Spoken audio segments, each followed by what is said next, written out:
Be a barrel of laughs today on the Friday edition of Real Talk. 4 people that are evangelists of Charlottesville and the University of Virginia on set today. Very excited to welcome the fabulous Kate Duvall to the program. You will see her in a matter of moments, the president and CEO of Piedmont Casa, and of course the magic man, Jimmy Miller, one of the truly genuine and fantastic evangelists of UVA academics and athletics in the house, and it's absolutely our honor to have him in the house today. We're going to be spotlighting all things positive of this community, and we welcome your commentary on the show. Keith Smith, before we start this program, you've put together one heck of a panel, my friend. Yeah, I just want to say thank you, guys. I've been excited about doing this all week, and I have a feeling I'm going to have to strap in the seatbelt to see when I think that Jerry and Jim get together. I think this is just going to be a ton of fun. So we're just absolutely looking forward to it. Looking forward to showcasing what you guys are going to do in your organization. So I won't take away from the thunder. And as soon as we go live with the cameras, we'll let you guys tell about all the awesome stuff you're doing. We are live across every social media platform known to mankind. I'm looking our heat map right now. Richmond, Virginia in the house. Hello and welcome to the program. Virginia Beach in the house. Welcome to the program. Friends in Durham, Arlington, McLean, outside Philly. Welcome to the show. If you want to give folks props and if you want to offer some questions or perspective, please put them in the feed and we will relay them live on air. Twitter, I see you popping over here. Same with LinkedIn and Facebook. Get ready to rock and roll. J-Dubs, we are in your hands, my friend.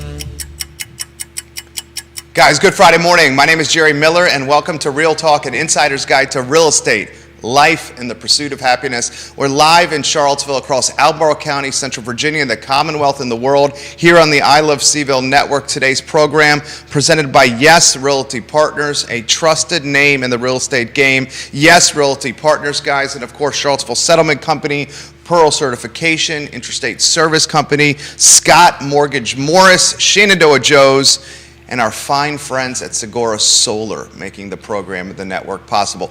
Judah Wickhauer is our fabulous director, our North Star, and the foundation for audio and visual on this network. My friend, if we could go to the foreshot and welcome 3 fabulous people to the show. We will start with the fabulous Kate first, the CEO and the president of Piedmont Casa. Kate Duvall, the magic man, Jimmy Miller himself over here, the voice of an angel, the jump shot of a Hall of Famer, and the personality of someone you want to hang out with. Oh, that's nice. And Keith Smith, our friend as well. What's up, everyone? So I was thinking, each one of us have like a moniker, a middle name. We got to work on something for you, Kate, during the show. Distinguished gentleman, the magic man, and I don't know. the get her done gal. The get her done gal. I'll take it. But I'll be thinking about that through the show. We will come up with a moniker for you. Why don't we start with Kate? Introduce yourself to everybody that's watching this program. Hi, I'm Kate Duvall. I'm the president and CEO of Piedmont Court-Appointed Special Advocates, the CASA program here in Charlottesville. Fantastic. I did not know what that's what it stood for. Yeah. So thank you for that intel. Jimmy, I am seeing quite a few of the fan base right now giving you some props. But before we talk everything that's fabulous that's going on with Casa, Piedmont Casa, snapshot on Jimmy Miller, please. I'm Jimmy Miller. I've been in the community for 30 years, I guess now. I went to UVA back in the early 80s. I'm president and CEO of Miller Financial Group, and a longtime advocate of Charlottesville and Central Virginia. A magician? Magician, sure. A man who likes to work out. Are you actually a magician? Yeah. It's a hobby. Yeah. Really? I did not know that. Yeah. I should have read the bio a little Yeah, bit, well, you know, closer on that You're stuff. good, right? It just kind of flows. It's very organic. So tell me what it's like to be a magician. I did not know that. Yeah, listen, I was 8 years old, I think, when I first saw a magician, right? And it's like, hey, that's pretty cool. I'd like to learn how to do that. And so it evolved, and oh my gosh, I could talk for an hour and I won't. But the reality is, when I was a kid, there was this guy Marshall Brodeen, who had this TV magic set, and it was a 60-second commercial, and he did these things, and it was out of Palatine, Illinois, and my mom got that for me for my Christmas present, right? And under the tree when I was 12 years old, and so it became a hobby, yeah, and I did it, and I tell you what, it's opened up some really neat doors. I've had the chance to perform for 2 presidents of the United States. I did not know that. And so, but fast forward, so I'm at a international convention. They have, believe it or not, they've got conventions for magicians as well, right? And I'm in New York City, but there was Marshall Brodeen all these years later, and my mom had that little Polaroid snapshot of me opening up the present when I was 12 years old, and I took it there to New York, and then I got a photo with him all these years later, holding this, and I've got that now framed at home. I don't know why I feel like I need to take my Apple Watch off and put it someplace else. You should check it. You still got it? Okay. He does. He showcases some of the talent on Facebook. You haven't been doing it recently. I love when you do that. I am so I just do it when I'm having fun at the moment, and when I do it, though, I get like, oh, you should do that again or do something You else. totally should. Yeah, well. This is exactly why I love doing the show with Jerry and all this stuff. I never knew that. I thought we were going to talk about something else, and it's just like, wow, my world. Yeah. I had no idea that you did that. But we want to showcase this lovely lady over here, and give us the who, what, when, and where of CASA, what it's about, why it's so important, and why what we're about ready to talk about is going to make a difference. Yeah, so CASA is a 26-year-old nonprofit here in Charlottesville. It's a part of a national network of nonprofits, and we have 2 programs that run out of our CASA here. And so we have the typical CASA program, which is a volunteer advocacy program for kids in foster care. So when a child goes into foster care in our community in Charlottesville, Albemarle, Louisa, and Greene, they get a CASA. And our CASAs are just regular folks. Keith, you could be a CASA. Jerry, you could be a CASA. You go through training with our program. We get you sworn in with the court. And then as Judge Barry, I don't know if anybody out there remembers Judge Barry, who sat on the bench for a very long time here in Charlottesville, in the Charlottesville area, he referred to CASA as the eyes, ears, and heart of the court in these cases. Wow. So our CASA advocates get to know the kid, they get to know everything about that child's family, and they make a recommendation to the court about what's in the best interest for that child. So I'm on a couple of nonprofits myself. I chair a couple of them myself, and this is the reason I was excited about today, because it's so important to help raise money to support organizations like this. And you've got something that you've been doing for 10 years that you should probably talk a little bit about coming up. Well, so my wife and I. She's watching.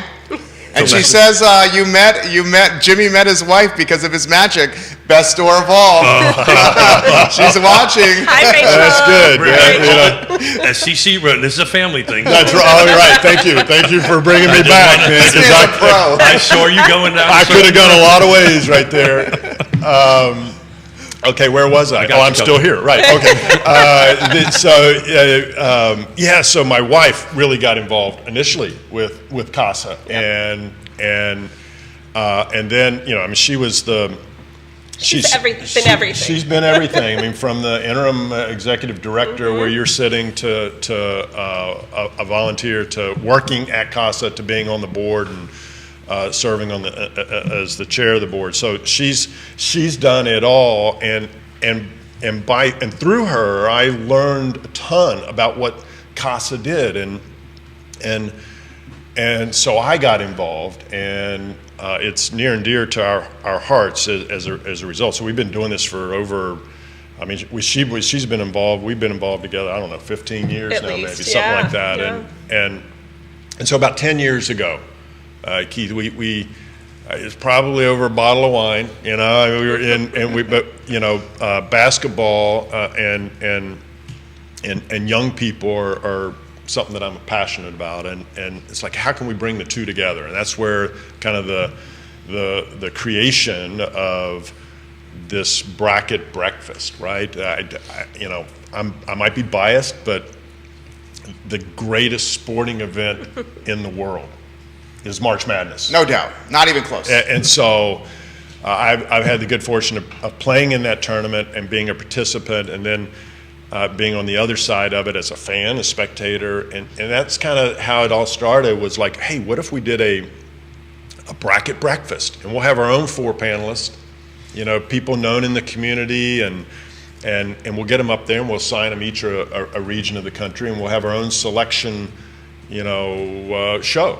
And so that we have now been doing that. Like I said, maybe this is our 10th year, and we've had to hit the pause button because of the last 2 years, right? And this year's been very fluid, trying to bring it together. And there are a ton of people that I could thank in that process, and happy to at the perfect time. But that's the gist of it. I've attended some of these. Unfortunately, I can't attend this one. I'll be out of the area for that particular. So what did you think? Yeah, it was a lot of fun. It was fun, and I'm probably going to say something that's a little sacrilegious, and you're sitting too close to me, and I may have to back up a little bit and get away from the mic. I'm not a huge basketball fan. No, that's all right. I'm sorry I even said that. Gosh, that's blasphemous. Sorry I said that. There were a lot of things he could have said I right know. there. Like, I was saying, okay, what is it going to be? I know You that. can knock the magic, but not basketball. Good Lord. I saw you do a trick, and it wasn't that good. Look, You know, like anything. But basketball, Jimmy. I've only been doing this 3 years. Jerry has a lot of work with me. I got a lot to learn. But the point is somebody who was not passionate, maybe that's a better choice of words, was not super passionate about basketball. I walked out of there being passionate about basketball and learning how the process works. And let's talk about that, because it's a little confusing for us folks that are not in the arena like you guys are. How does this work? What is this bracket thing about, and how do you guys have your own version of it? Does that make sense? Yeah, I think I'll answer it in some way, shape, or form, and we'll take it you from can there. fill in the blanks. Maybe, but I think it's really important to understand, like, basketball is the vehicle to kind of bring these people together. It's really important that we're trying to raise important dollars for Piedmont CASA to help these really horrific situations that oftentimes we don't hear about until like if it's in the paper, like a CASA volunteer was probably already involved, but a lot of times this stuff we don't read about, right? And so it's raising important dollars to support, to help these abused and neglected kids. And secondly, it's an event to try to create awareness for those who aren't familiar with CASA, right? And so again, my passion for basketball is like, okay, let's center, maybe there's a large population of basketball people who well, the room is always packed. And I'm grateful for that. Our sponsors, our CASA volunteers who help out, our bracket breakfast committee. We've got there's a group of a handful of us that do some of the dirty work, and then of course our sponsors. Right, those are the people that make this happen. So Kate, we obviously can't use specific names and stuff like that, but give us some success stories, right? How it actually impacted a young person. We can't use but just what does CASA really do at a ground level and some success stories? Right, I'm happy to do that. And so in addition to our CASA volunteers program, we also have the Bridges to Success program, which is, we have 3 staff mentors who work with kids who are looking at aging out of foster care. So, they're starting working with them at 15, preparing them for adulthood when they're 21. One of my favorite stories recently about one of our coaches working with a youth And this young person's in independent living. They're out there doing it on their own. And our coach took this young person grocery shopping. First time, right? Didn't know what they were really doing in the grocery store. Bought some eggs. What do you do with eggs? Right? These are things that our parents taught us what to do with eggs, right? And so what does our coach do? He gets in there, he teaches them how to scramble eggs, teaches them how to, all the different ways you can cook an egg and have a nourishing, healthy meal. In addition to just teaching this young person how to cook eggs, that coach has helped this young person find a job, has helped this young person, this was a young person who was really struggling with mental health issues and was really struggling, and now is working, is in independent living, is just doing it and really on a good path to be successful as an adult. So that's one of our coaches' stories. A success story with one of our CASA volunteers was just working with kids whose parent was incarcerated, and there were a lot of things that parent had to do in order to have their children back with them when they got out of incarceration. And they were given a pretty short timeline to get those things done. And our CASA volunteer really recognized the relationship and the depth of that relationship between the parents and the children, and the possibility for that parent to succeed, and for the really love that the children had for their parent. And so advocated for that parent to have a little bit more time to work on what that parent needed to work on, to really set themselves up for success with their children. And ultimately the children were returned home and are doing really well. And the parent in that situation just totally gives all credit to CASA for that return and that reunification. So that's a real success story. So I'm not sure if the cameras can see this, but I can see the emotion this close to you in your You're eyes. passionate. Yeah. I mean, these are kids who the really unique thing about CASA is that we are telling their stories. Our CASAs are in it from the beginning, and they stick with cases all the way through. And they get to know that child and everyone interacting with that child. And while social workers or teachers or doctors or other people may be coming in and out of that child's life, our CASAs are consistent and are right there with them. They meet with them monthly, and they really are the folks who tell the story for the kids in the courtroom, so that the judges are empowered to make the right decision. The decision that's in the best interest of those children. So, Jimmy, how are we going to get some money for this organization? Tell us about all the great guests you got coming up for this bracket breakfast, and get people excited. Get some of that golden voice going. Yeah, well, listen, it's all, it has evolved over the years, and this year we've got one, I think, new person to our panelists, and three who are returning. And we can start with the president, Jim Ryan, of the university.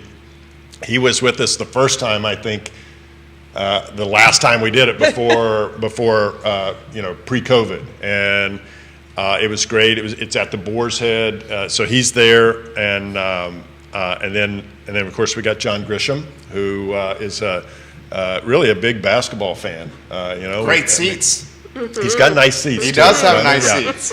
and so he brings his style and charisma and knowledge of the game in a different, to him, to this audience. And it's pretty cool to have him. He's been with us now for a handful of years, and it's awesome to have him there. And then two others, Macon Gunner, who's a local realtor here in town, who was, I got to know him as a statistician who supported Dave Kane. Yeah. Right? He fed Dave all the stats during the basketball broadcast, and didn't feed me one. Right? I had to make the stats up if I was going to use it.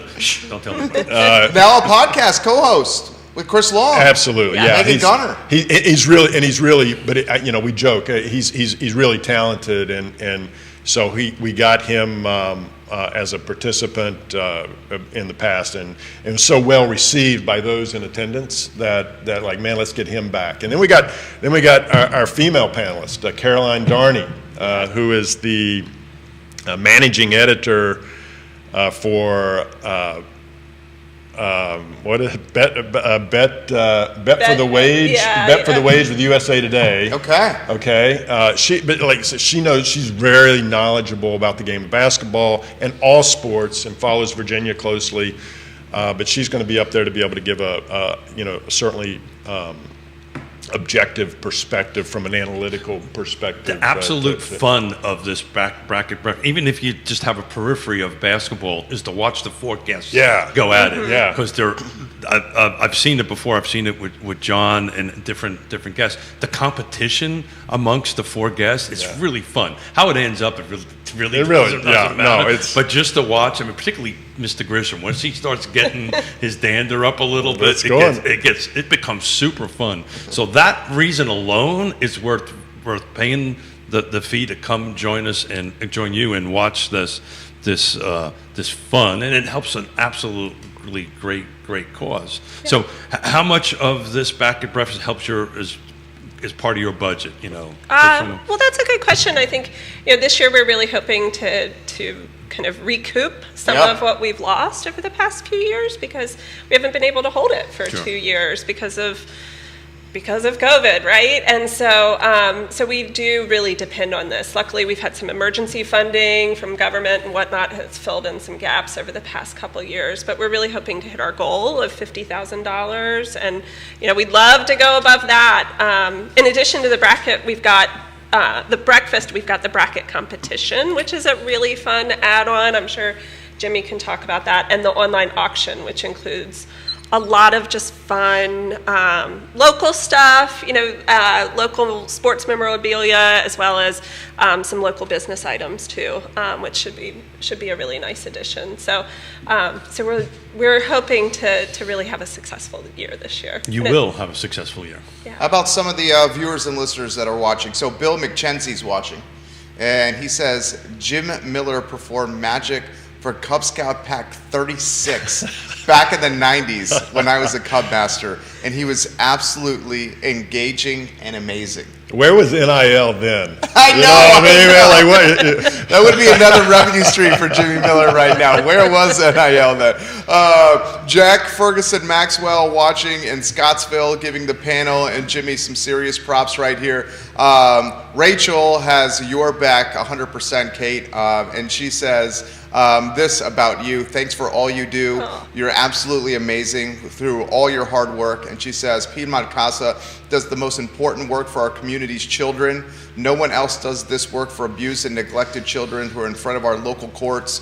Piedmont Casa volunteers ensure that these children's voices are heard and their needs are met. They are safe, secure, and nurtured. We'll welcome Stefan Strain to the program, Sharon Sullivan, Allison Leanne Slusher. I'm seeing 5 states on the feed right now. Nicholas Irby, the CMO of Emergent Financial, watching the program. If you want to put some props or perspective or questions, put it in the feed on any social platform, and I will relay it live on air. Kate, this work, how does it stack up with some of the other amazing jobs you've had in this community? Because I can absolutely tell that you are truly just like inspired by the mission of the organization. Yeah. So gosh, that's a tough question, because I've had some truly amazing jobs in this community. I've been lucky enough to practice law as a part of Legal Aid Justice Center, and was a part of the university over at the law school for 5 years.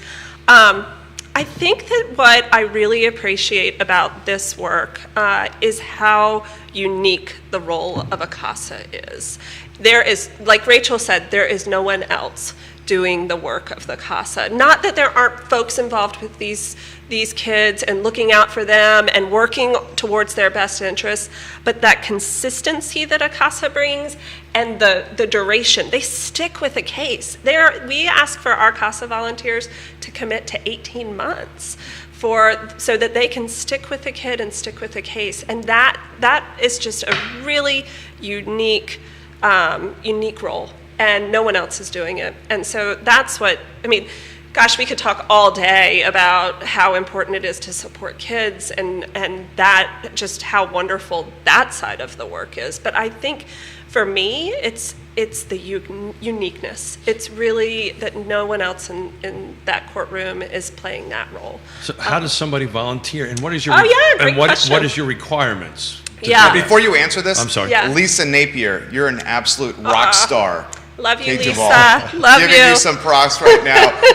So I just wanted to relay that to you before you answer that question. Well, Lisa has my heart. She's a wonderful woman. So how does someone volunteer? Go to our website, picasa.org, and there's tons of information there. We're working with kids, so there are some. You've got to jump through some hoops. Okay. There's a pretty significant training, so that you know all about how the court system works, all about how the foster care system works, how to interact with these families and these young people. And so that's about a 35-hour or so training. Before you get there, you've got to interview with us and attend an information session. And then we also have to do background checks. That's required by the government, actually. The Virginia Code requires us to do background checks, and there's other rules and regulations about why we have to do But those. you don't have to have any legal background. Nope. You can. Somebody you can be like from a little realtor like myself can do that. anybody. We have former teachers. We have folks who are in nursing school. The whole background We have check retired got me nervous. military teeth. We've got retired military. The whole background check I got a little nervous about. Maybe Mrs. Smith might be a Yeah, better your wife is good. Well, send Yeah. her our way. Some of the stuff in the 80s I don't think is on the books, so we might be okay. But no, you don't have to have any legal background. You really just have to have the time and the energy and the desire to be able to do the work. And then we'll get you where you need to be. We have staff who are really well-versed in supporting our volunteers. We have So I folks who happen are to there know my for them. wife is at a meeting right now, and I have a bit of a volaholic problem. I tend to volunteer a little bit too much, but I'm really interested in this, and I might reach out to a couple of people in my office and my team that want to give back. We're always about trying to give back and help because this community has been so blessed to us in what we do, and we always want to try to give back. Please do. That'd be great. I'll spread the word for you. Yeah, we've got a training class coming up, so we're running information sessions. So when is that right next? now? Oh, that starts just after the public school spring break, I think. Okay, so cool. about the second week in April. Thank you. So multiple questions coming in here. Gwendolyn Gale Cassidy, the UVA grad, the Harvard economist who is watching in Holland right now. Awesome. She says, besides cash and time, what other donations are needed or how else can we help with the Wow. mission? I think that spreading the word in ways like this, so just getting the word out about CASA.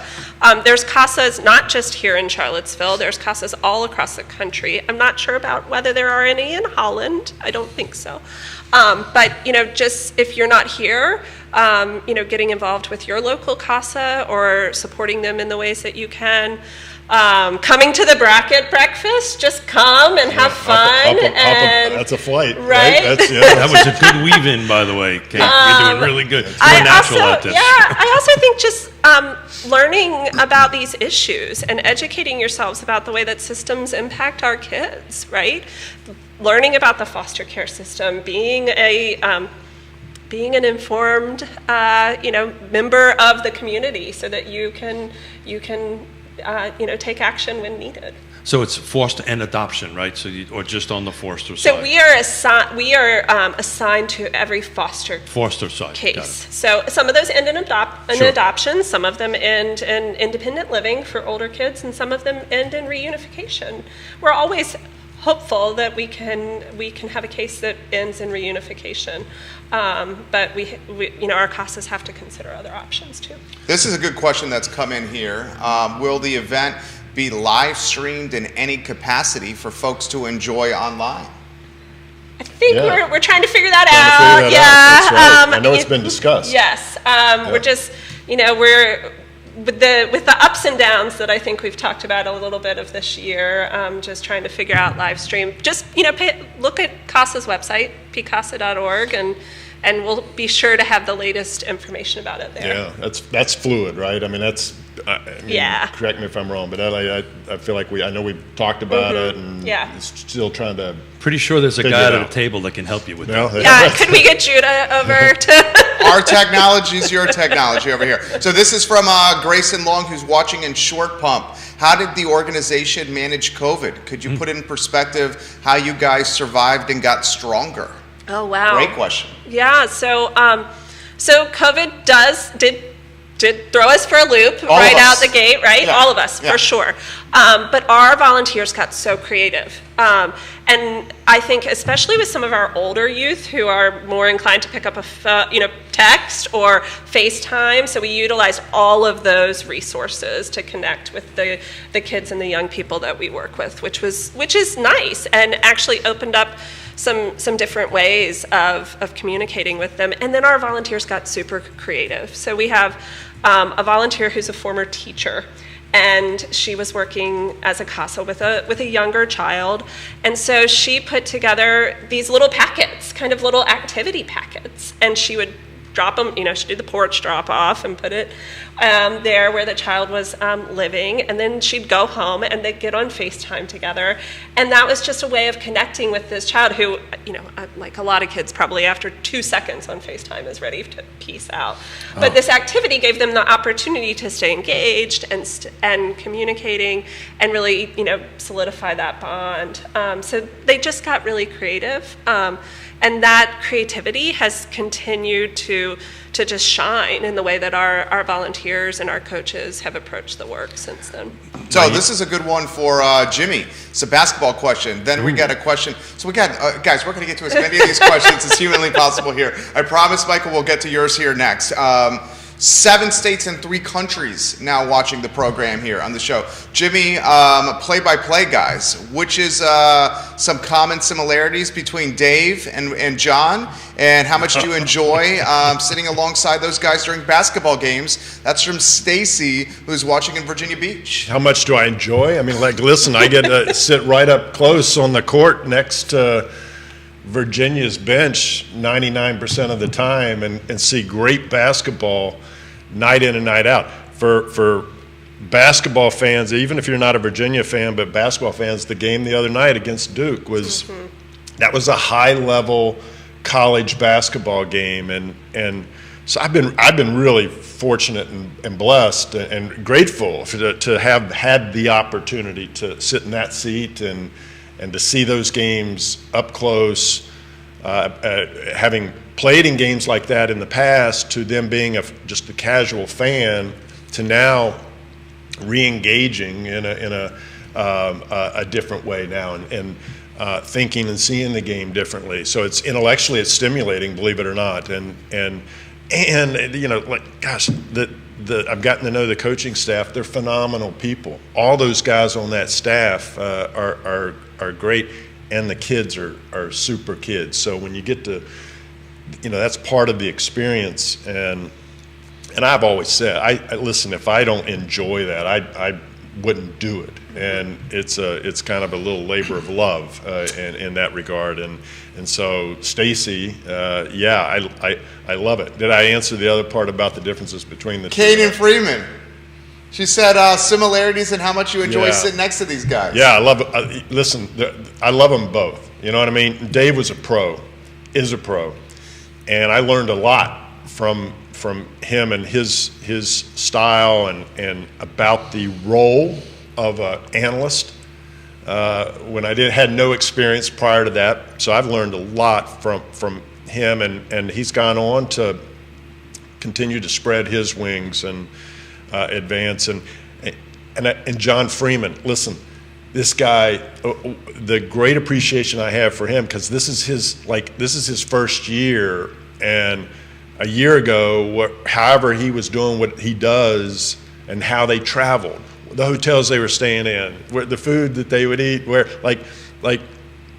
he is so grateful that he gets to sit and call Virginia Duke like it's the Super Bowl of his game, and that's a great reminder. A UVA grad. And he's a UVA grad, Yeah. So he started like when you were a kid, like that age, like sitting up in the stands all the way at the top watching those games. Jimmy, right? I remember when John Freeman, I hope you're watching this, was a hard-hitting safety for Steve Isaacs and the Western Albemarle Warriors. And he was one of the best football players in the Jefferson district, literally, one of the Yes. best football players. And then he goes to UVA, and while John, I believe this is correct, while I was working for ESPN Radio, John was doing some internship and some part-time paid gigs for WINA calling high school football. So I'm sitting there in the press box covering Friday Night Football for the Jefferson District, fresh out of college. This Yep. is a $10 an hour job I had at UVA,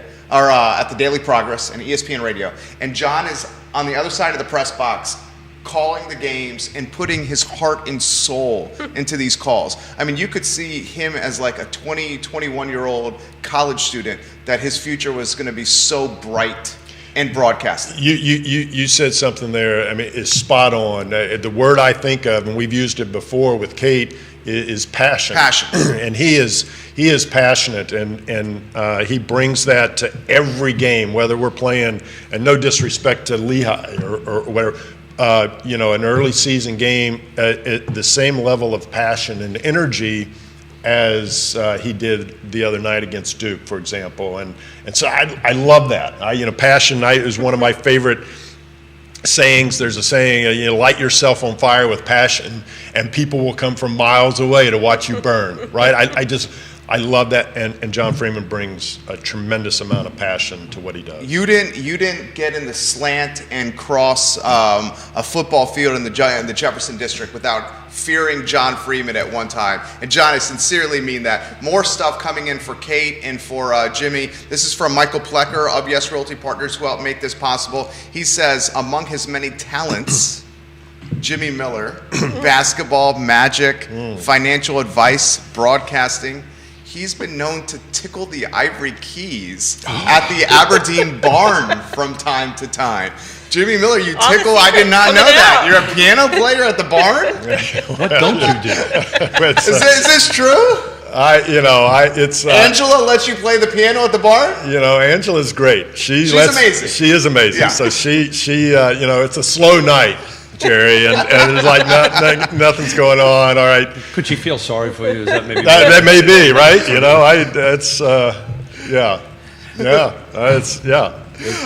How about this for Kate?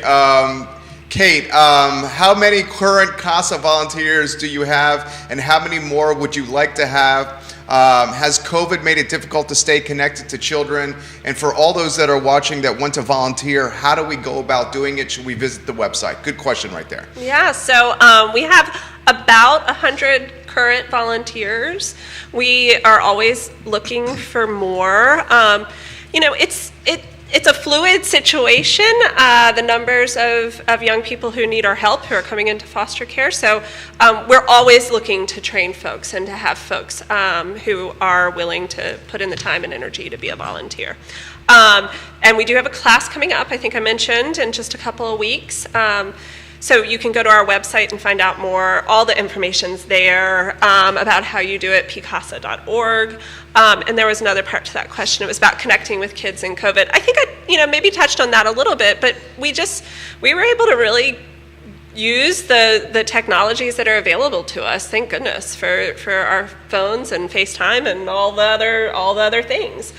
We also met outside. And folks were able to have yard meetings with the kids that they work with, and just really really take advantage of, gosh, speaking of how lucky we are to be here in Charlottesville, right. Have you not felt that privilege of how great of a place it is here during all of this COVID time, just being able to get outdoors and feel safe and take advantage of all that we have to offer in that regard here in town?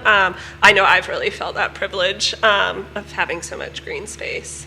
I had this conversation literally yesterday, and you brought up the Boar's Head, so it made me reminisce of a conversation I had yesterday at the Boar's Head.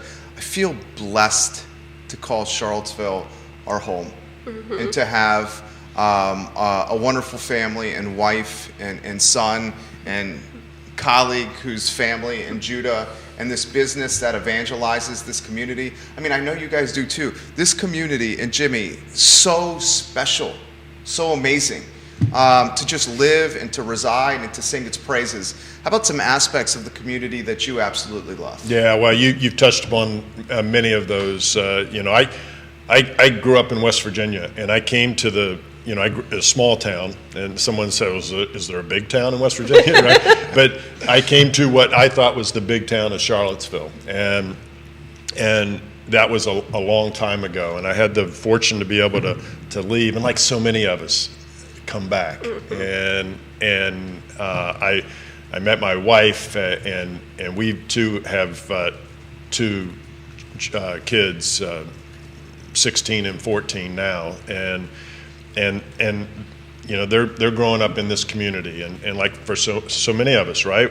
We come back here and we're drawn to all that Charlottesville and Central Virginia offers, and this is my home, where I probably could have gone to a lot of different places. I chose to come here, and then we're in a community where like the people who live here are just so.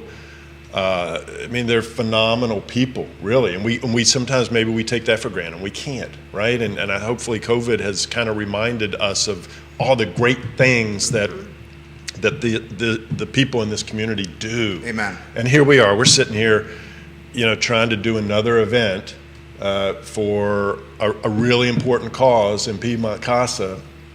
And the community rallies. And the community rallies behind that, and that speaks to the quality. And I don't lose sight of that. And I'm grateful for all the challenges that are in front of all of us. What the people, the real pillars in this community, and everybody else who supports that are just phenomenal in the work they do on a daily basis. Yeah.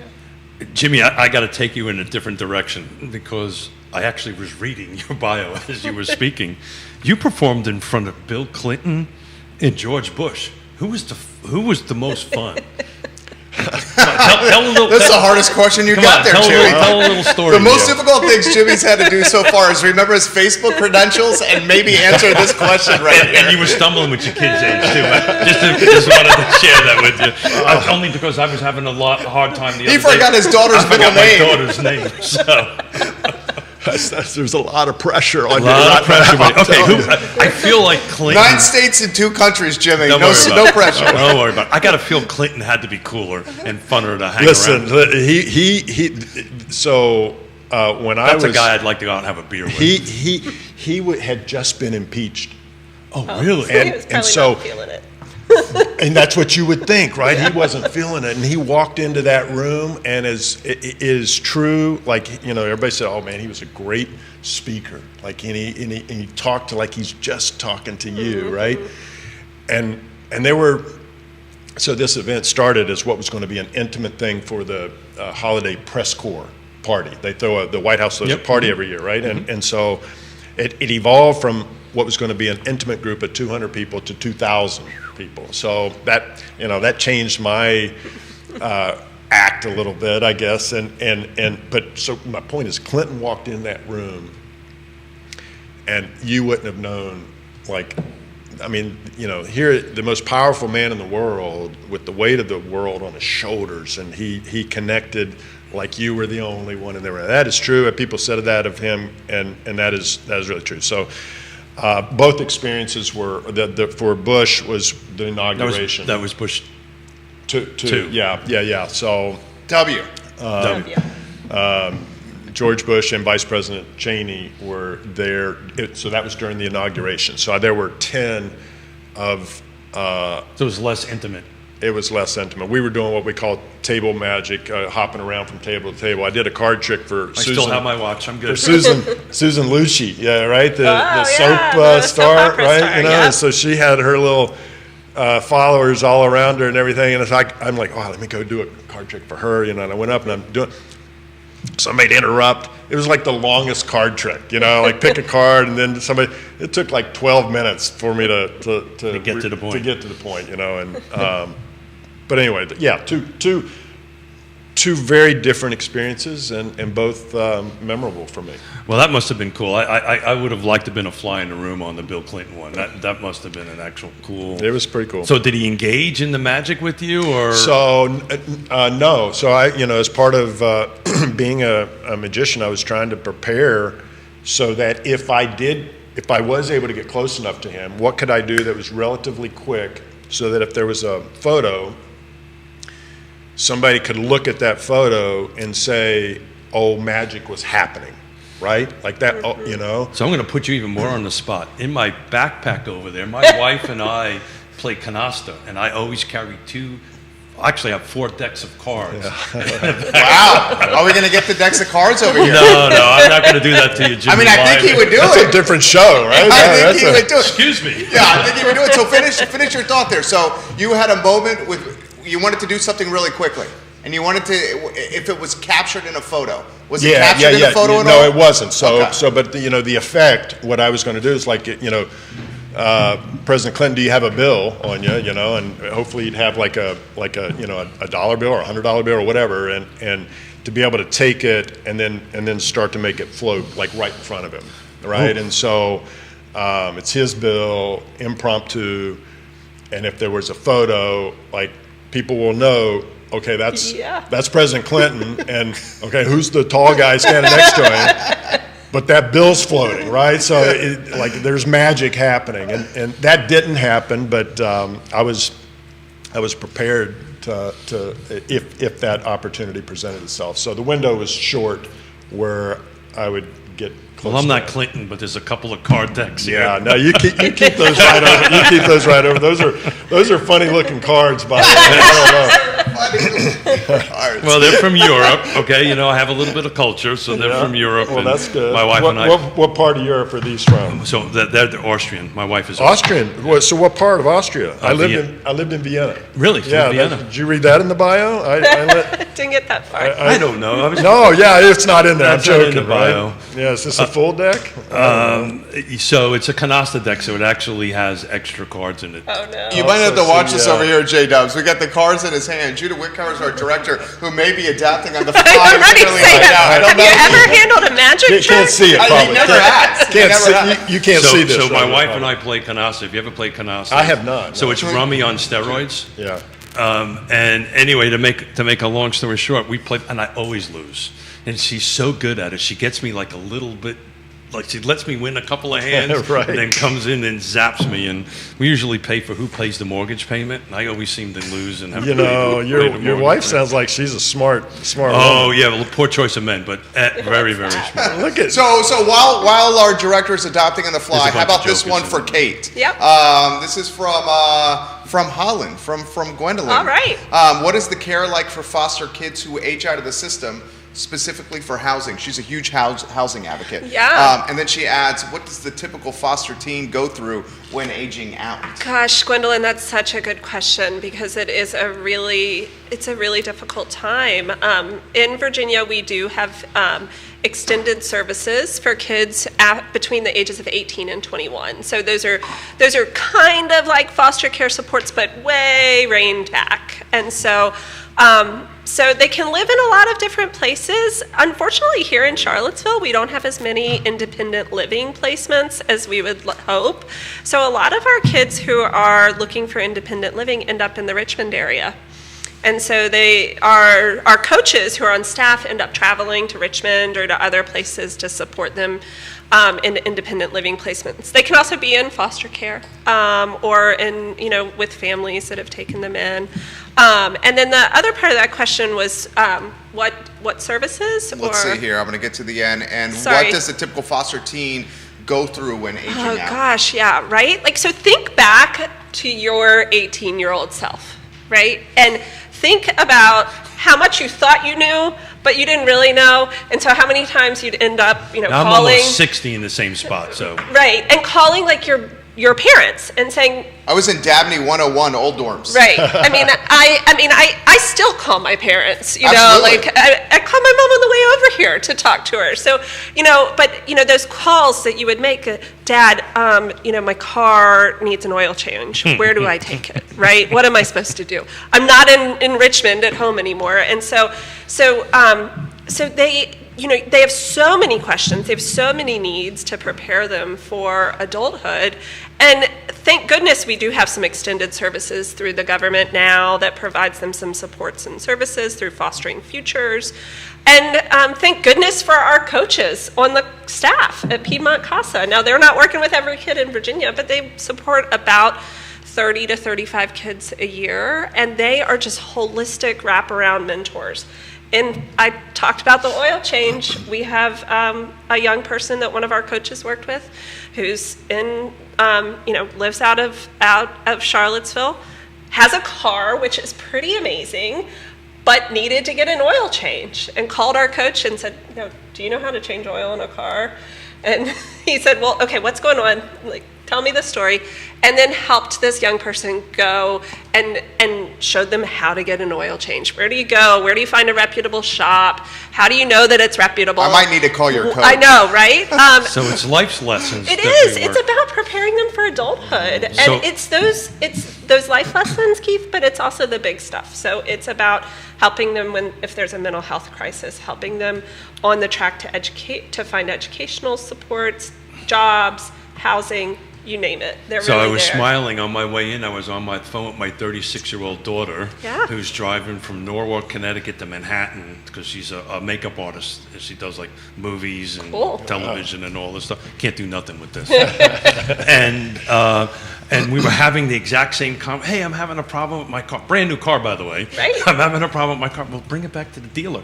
Yeah, but Daddy, it's making this noise. So I'm diagnosing this issue Right. as she's driving on I-95 from Norwalk to that in the traffic and dropping some colorful language because the traffic was a little whatever. But I think Jimmy's camera set up. All right. Jimmy has a deck. We're going to do a little teamwork over here. This is the foundation of the show. So you give us some instructions right here of how we should optimize. And I don't think he had any idea that this was going to happen here. Yeah, that's great. You tell me how to optimize. Like, I'm sitting on the deck. Tell me when you're ready to go. Okay. like what's the like it? So boy. this is On the fly. on the fly. The man right? on the fly. So do you have a favorite ace? That's say a popular card. Ace of Hearts. A lot of people. Yeah. So this is your deck of cards, right, Keith? It is, yeah.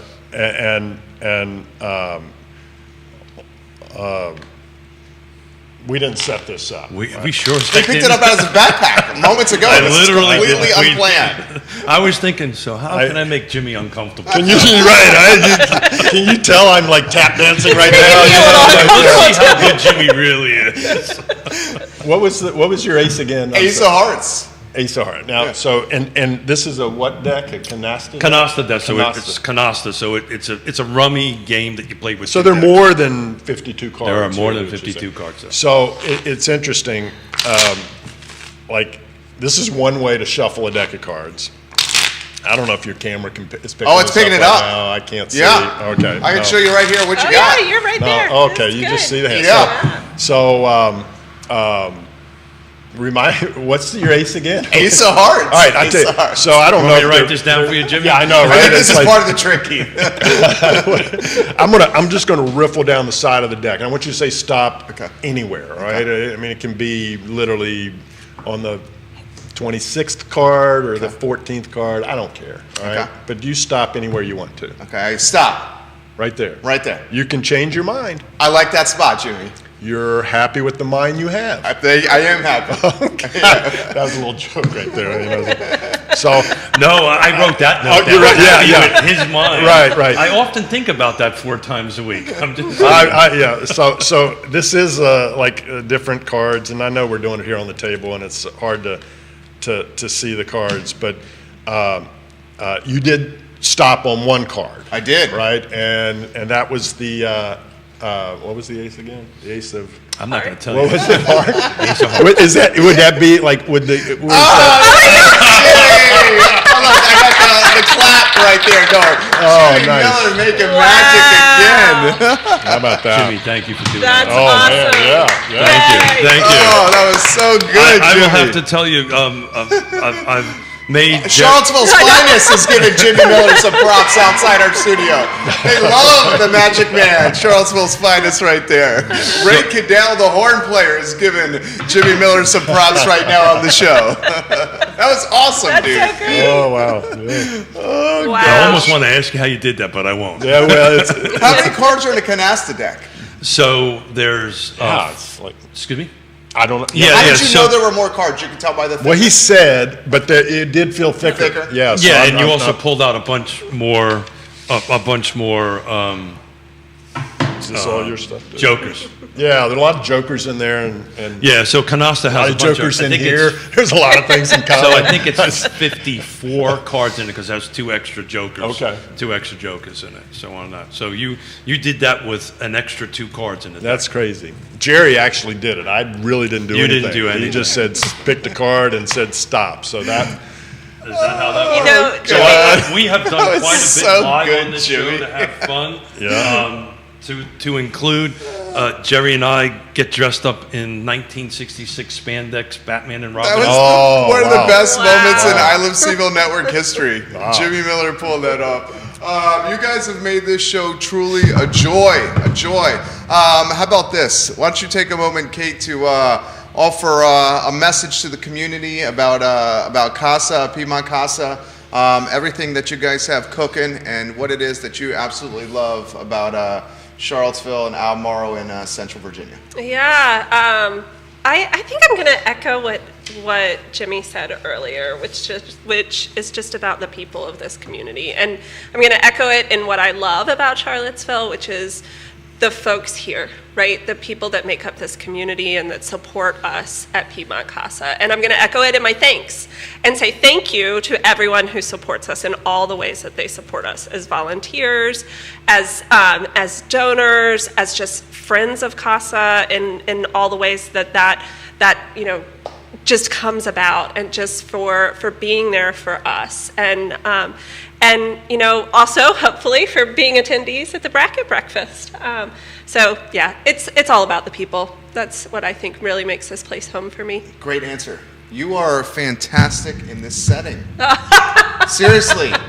Well, I can't do magic, but You have a gift for words oh, and communication. Gosh, thank you. Sincerely mean Thanks. that. It makes it easy when I'm talking about something that's You're so passionate important. about. Yeah. Very, very well said. Jimmy Miller, the show is yours, sir. Anywhere you want to go. Well- There's a lot in that brain over there. no, listen, I wanted to come on here just to talk about the event. And so it's Monday morning, March 14th at the Boar's Head, 7:30, I Yep. think is when so Yep. it's bright and early. We'll get you out of there, in an hour and change, and it's going to be a lot of fun.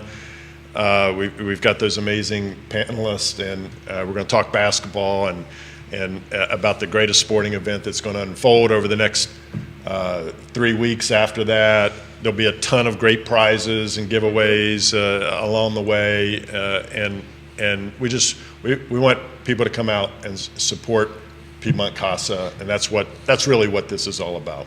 So how do people register for this? How do folks who are listening or watching can participate in this and join or sponsor? Or Yeah, I mean, so if you want to sponsor, that's great. I know we've got a good number of people that are already on board, but we want this event is for everybody, whether you're a young person or an older Our person. age. Our age, right? It's like, I wasn't going to say that, but I would probably direct people to Piedmont Casa's website, Yep. pcasa.org, and go there, and there's got to be a link there. There is. There's I'm a looking big at it right orange now. box up at the Yeah, top so- that says bracket breakfast. Bracket breakfast. Click on that. That'll Yeah. give you all the details with regard to cost and how to get involved. Or if you just want a single ticket and you want to show up and have a lot of fun, that's And what if you we're can't hopeful make for. it, donate. There's a big donate button on Yeah. there and volunteer Yep. button. Absolutely. Go ahead and hit it. I'm looking through the list of what's available from TV to tickets. But the thing that caught my eye, because I love chocolate, was a big box of Garhart's Fine Chocolate. So I might have to get a proxy for me to go in there and see if I can go ahead and win that, because anything Good, with yeah. chocolate, They're great, and we got a ton of other sponsors who have been phenomenal with their support. And Keith, even if you can't be there, you can participate in the online auction. So after the event on the 14th, the online auction will go live. Oh, You'll find perfect. information about that. After the 14th. Yep. Okay. Yep. So I think on the 14th it will go live, and then And then you can bid on all the good stuff there. So lots of fun things, like I was talking about earlier, sports memorabilia, some other good kind of food prizes, and other activities and events there. So it should be a good time. So Jimmy, I've been in this town for 35 years. You pretty much the same length of time. Yeah. Jerry and I are getting ready to do a series of shows in April about the history of Charlottesville in relation to real estate and different things. What has changed the most for you in 35 years, or how many years you've been here? What stands out for you? Wow, there are probably a lot of things, but in the 35 years, the evolution of just the growth in the area, I think. Robbie, I mean, you can speak to that better than I. Getting from point A to point B, and it's just a little more challenging. And I use that word like it's all in perspective, right? You go up to Northern Virginia, Exactly. and it's like so.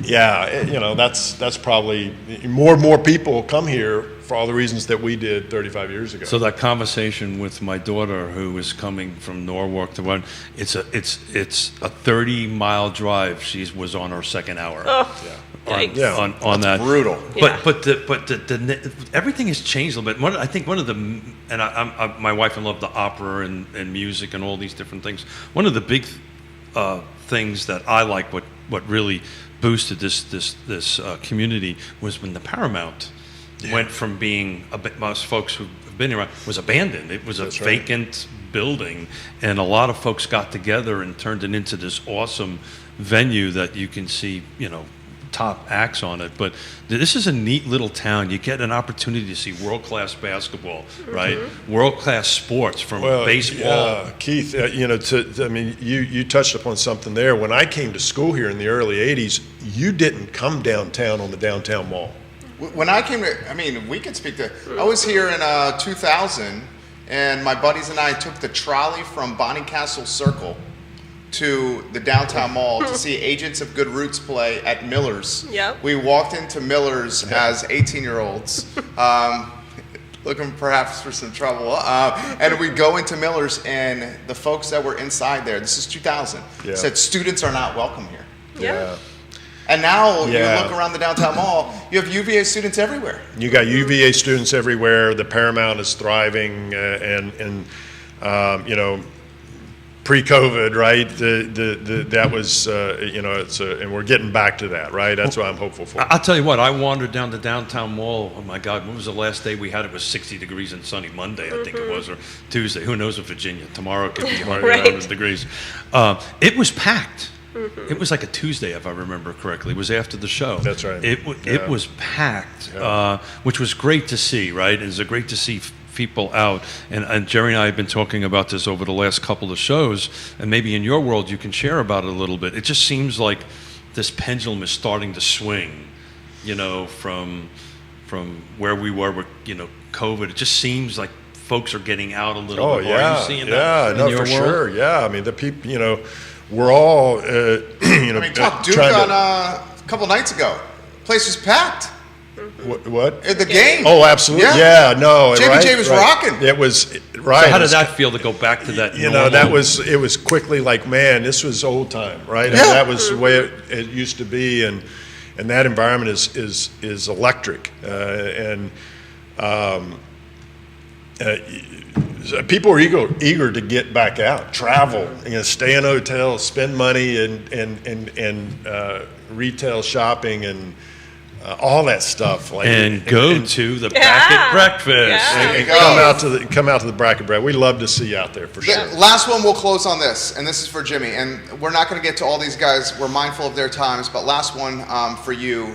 Memphis. Danny's watching in Memphis right now. Says, please ask Jimmy what it was like to be on the floor of a national championship in 2019. That was special. It was, listen, I played in a Final Four back in '84, and so I know what the feeling in that environment to be as a player. And it was a privilege then to 35 years later or whatever it was to then be on the broadcast to call that game. And it was for all of us who are who are fans of basketball, Virginia fans. I know there are a ton of people who aren't Virginia basketball fans, but the story itself was magical, and to be in that environment was truly spectacular. It's special, and you know, it's the Final Four in 2019 is significantly different than the Final Four in 1984, right? You know, there were so many. You got me started. Like, I could talk forever. It was a wonderful experience. There's so many moments along that run. Oh my gosh. Not only in the What in a the, run. I know. you know, in the regular season, but Yeah. for the Purdue game to listen, Kyle Guy stepping to the line And and banging knocking those down free throws? Oh my three God. free Right. throws. Like that's like every kid. I promise you, every kid who has played the game of basketball has done that in their minds as a kid on the playground. Right? They create the scenario. They step to the line. They're down 2 with 1 second left, and they got to shoot the free throws. That's why Kyle Guy was able to knock those down, because he had done that a million times growing up in Indiana, and he quickly, if you go back and watch the tape, he went into his routine, and that's so important. And you know, you got to block out that the 75,000 people that are watching, How do you do that? and the millions more around the world that are watching, right? He went to his routine, and I promise you, he reflected back to when he was a kid. You know, I've shot this free throw. You know, the dimensions haven't changed, and so that's really important. But the crowd did. But that's really important, is where you get into routine. Got it. And getting your routine down, and having that same routine, and then being tested under duress. Like, there's no doubt. That, to me, is one of the most amazing moments I'll remember of that experience. Well said. You guys absolutely crushed this. Absolutely Thanks. amazing. Seriously. Thanks. I sincerely mean it, guys. This is Real Talk on a Friday. Keith Smith and Michael Plecker just put together a fantastic panel. Thank you, Michael Plecker, for the help with this. Kate, you rose to the occasion Oh, today. well, this was a lot of fun. Rose Thanks. to the occasion It was a lot today. of fun. Jimmy Miller always does. Keith Smith certainly does. And Judah Wickhauer adapting on the fly with the camera work and the audio and visual for a Way to magic go. trick. First time that's ever happened in the 5 years we've been hosting shows on this network. My name is Jerry, guys, and we certainly hope you enjoyed today's program. The I Love Seville show is up in 1 hour and 8 minutes, where we're going to spotlight a restaurateur that's opening up a restaurant on the downtown mall, Botanical, and we're going to have a landlord, a real estate owner that's got 2 properties on Shamrock Road. I don't know if you saw those. $800K asking for 2 properties, 850 square feet about each. Wow. 82 years old, these 2 properties. We'll see what happens on the I Love Seville show. Guys, you have a good one. Thank you for joining us, and take care. You guys were amazing. Thanks. That was so fun. Thanks for doing that on the fly.